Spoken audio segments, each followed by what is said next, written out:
정부가 규제를 계속해도 아파트 가격이 오르는 이유. 한국의 부동산은 정부가 수십 번의 규제를 쏟아냈습니다.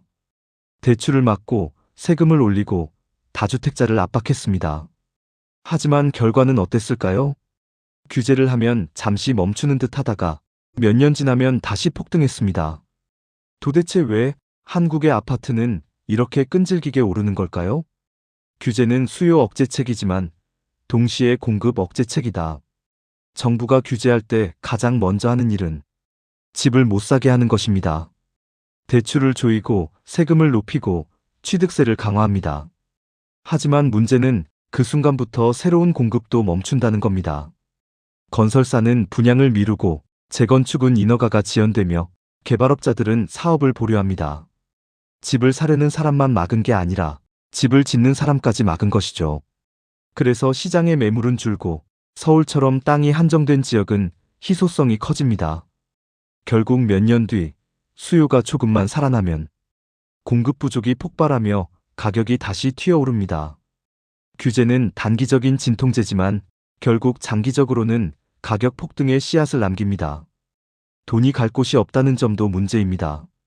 자산의 유동성에 문제가 있습니다. 한국의 가계 금융자산은 4,500조 원을 넘어섰습니다.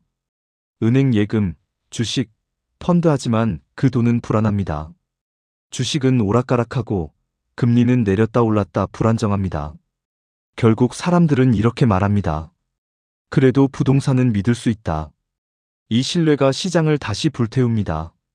정부가 규제해도 시중에 돈이 많으면 그 돈은 결국 가장 안전하다고 믿는 자산으로 흘러갑니다. 그게 바로 아파트입니다. 유동성의 벽 앞에서는 어떤 규제도 오래 버티지 못합니다. 집은 삶의 공간이 아니라 신분의 상징이 되어버렸습니다. 한국에서 집은 단순한 주거 공간이 아닙니다. 그건 곧 사회적 계급의 상징이죠. 서울에 내 집이 있다.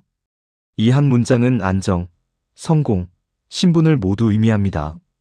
그래서 정부가 규제를 해도 사람들은 이렇게 생각합니다. 이번 기회에라도 하나 사야겠다. 이 심리가 무서운 이유는 세금을 높여도 금리를 올려도 사람들의 심리적 수요는 사라지지 않기 때문입니다. 강남, 마포, 용산, 송파. 이 지역들의 집값이 쉽게 떨어지지 않는 이유는 경제 논리보다 욕망과 심리의 힘이 더 크기 때문입니다. 대출 규제는 거래를 막을 뿐 가격은 지킨다.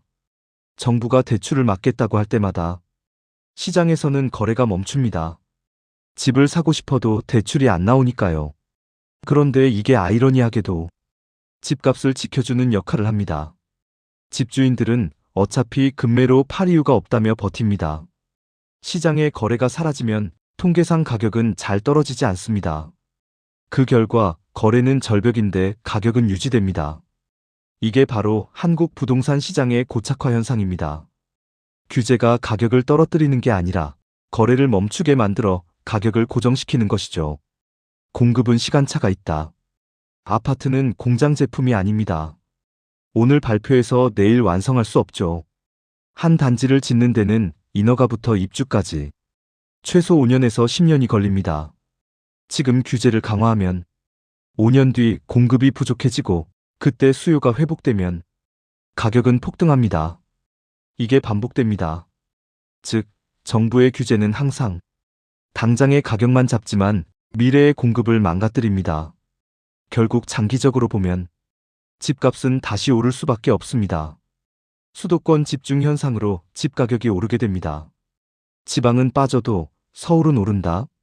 한국의 인구는 줄고 있지만 서울과 수도권의 인구는 여전히 늘고 있습니다. 대기업 본사, 일자리, 병원, 대학, 문화 모든 게 수도권에 몰려있죠. 그래서 지방 집값이 떨어져도 서울 집값은 버팁니다.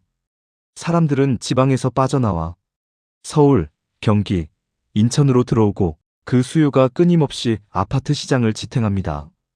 인구 감소보다 인구 집중이 더 강력한 힘입니다.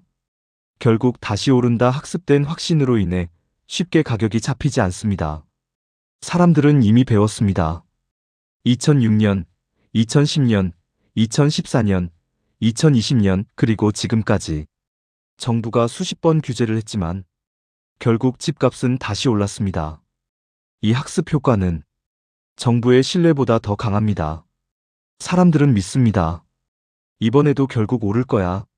그래서 규제가 나올 때마다 조용히 매물을 모으고 시장이 다시 열릴 때 한꺼번에 폭등이 시작됩니다.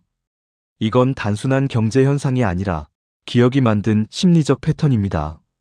규제는 집값을 잠시 멈추게 할 뿐 방향을 바꾸진 못한다.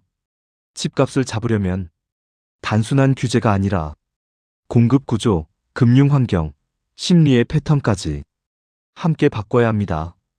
그러지 않는 한 아파트는 계속 오를 겁니다. 그리고 사람들은 여전히 말할 겁니다. 이번에도 결국 또 오를 거야. 라는 생각이 사람들의 마음속에 있습니다. 때문에 가격이 쉽게 하락하지 못합니다.